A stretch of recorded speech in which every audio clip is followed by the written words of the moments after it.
કાલથી જો તમારા ફોન પર યુટ્યુબ સ્લો ચાલે પરંતુ વોટ્સએપના વિડીયો ફાસ્ટ, શું તમને લાગે છે કે આવું શક્ય બને? અને પાછું આ સ્પીડનું ડિસિઝન તમે નથી લેતા, તમારા ઇન્ટરનેટ પ્રોવાઈડર લે છે.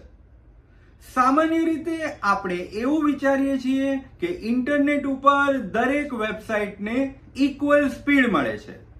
એનો મતલબ એ છે કે માનો કે ગૂગલ હોય, ફેસબુક હોય, વોટ્સએપ હોય, યુટ્યુબ હોય કે હમણાં જ કોઈ નવી આવેલી એપ હોય, આ બધાને સમાન તકો આપવામાં આવે છે. પરંતુ રિયાલિટીમાં આખા વર્લ્ડમાં આવું બનતું નથી. આની પાછળ એક કોન્સેપ્ટ છે નેટ ન્યુટ્રાલિટી. સરળ ભાષામાં સમજાવું તો ઇન્ટરનેટ પર દરેક વેબસાઇટને સમાન ટ્રીટમેન્ટ આપવી. જાણી જોઈને તમે કોઈની સ્પીડ ઓછી ન કરી શકો કે કોઈની પણ સ્પીડ ફાસ્ટલેન ન કરી શકો.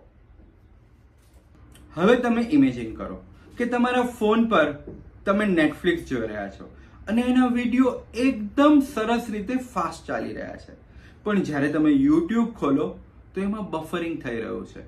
તો શું આને ફેરનેસ કહેવાય? નહીં ને. જો કોઈ એસ્ટાબ્લિશ્ડ કંપની હોય એ ઇન્ટરનેટની ફાસ્ટ લેન લઈ લે અને પછી પોતાની ઇન્ફોર્મેશન, પ્રમોશન, વિડીયોઝ પોતાના ઓડિયન્સ સુધી ખૂબ જ એફિશિયન્ટલી પહોંચાડી શકતા હોય, તો પછી જે નવી કંપની આવે, સ્ટાર્ટઅપ આવે, એ એની સાથે કોમ્પિટ કેવી રીતે કરી શકે? આને નેટ ન્યુટ્રાલિટી કહે છે. બધા માટે સમાન રોડ. આવી સિચ્યુએશન ઇન્ડિયામાં પણ આવી. 2015માં એરટેલ એક નવો પ્લાન લાવ્યો. એના મુતાબિક અગર જો તમે ઇન્ટરનેટ કોલિંગ કરો છો, એટલે કે થ્રુ એ વોટ્સએપ, વાઇબર, સ્કાઇપ એના થ્રુ કોલિંગ કરો તો તમારા ડેટાના ચાર્જ વધારે, જ્યારે નોર્મલ ડેટા યુઝ કરો તો ચાર્જ ઓછો. બીજું, ફેસબુક લાવ્યું ફ્રી બેઝિક્સ. એણે એક ટેલિકોમ કંપની સાથે ટાઈઅપ કર્યું અને એ ટાઈઅપ કર્યા પછી 38 વેબસાઇટ્સ છે એણે ગેટવે આપ્યો. એનો મતલબ છે કે જો એ વેબસાઇટ્સ તમે ફેસબુક થ્રુ યુઝ કરશો તો તમે ફ્રી ઓફ કોસ્ટ યુઝ કરી શકો છો. ત્રીજું, ઘણી બધી ટેલિકોમ કંપનીએ અલગ અલગ એપની સાથે ટાઈઅપ કર્યું કે જો તમે અમારું કાર્ડ લો, અમારી સર્વિસીસ કરો તો આ બધી એપ્સને તમે ફ્રીમાં જોઈ શકો છો. પરંતુ એનો મતલબ એવો થયો કે જે તમારે જોવું છે એ તમને જોવા નથી મળતું, પણ જે એ લોકો બતાવે છે એ તમે જુઓ. આની સામે ઇન્ડિયાની જાગૃત પબ્લિકે ઘણો બધો ઓપોઝ કર્યો. એક સેવ ધ ઇન્ટરનેટ નામનું કેમ્પેન ચલાવ્યું, ટ્રાયમાં કમ્પ્લેન કરી અને 10 લાખ કરતા વધારે મેલ્સ મોકલ્યા અને એનું પરિણામ એ આવ્યું કે ટ્રાયે નેટ ન્યુટ્રાલિટીના ઇન્ડિયામાં ખૂબ જ સ્ટ્રોંગ રૂલ્સ બનાવ્યા. દુનિયાના બધા દેશોમાં આ નેટ ન્યુટ્રાલિટીના નિયમો નથી. જો હું તમને પોલેન્ડની વાત કરું તો પોલેન્ડમાં નોર્મલ ઇન્ટરનેટ યુઝ, સોશિયલ મીડિયાનો યુઝ કે પછી વિડીયો જોવામાં યુઝ, આ બધાના ચાર્જીસ અલગ અલગ છે. યુએસએમાં ફેડરલ લેવલ ઉપર કોઈ નેટ ન્યુટ્રાલિટીના નિયમો નથી.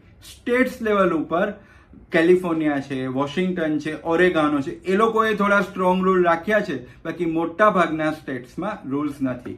ચાઇનામાં તો ડાયરેક્ટ કંટ્રોલ છે, એટલે કે ઘણી બધી વેબસાઇટ્સ તો ત્યાં ખુલતી જ નથી.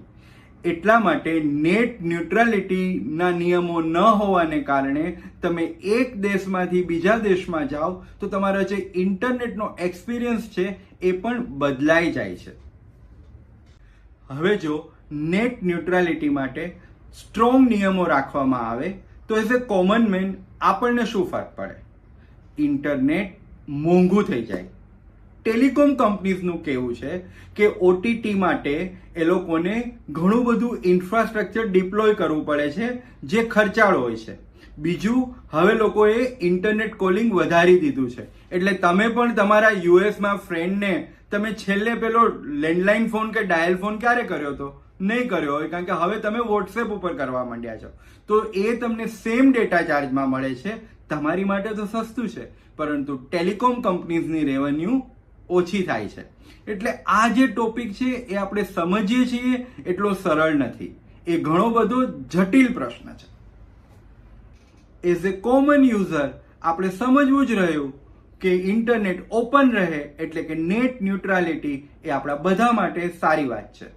તમને શું લાગે છે, ફ્યુચરમાં આ ઇન્ટરનેટ કંટ્રોલ ફ્રી રહેશે કે પછી ધીરે ધીરે કોઈ ઓથોરિટી કે કંપનીના કંટ્રોલમાં આવી જશે? મને કોમેન્ટ્સ લખીને જરૂર જણાવજો.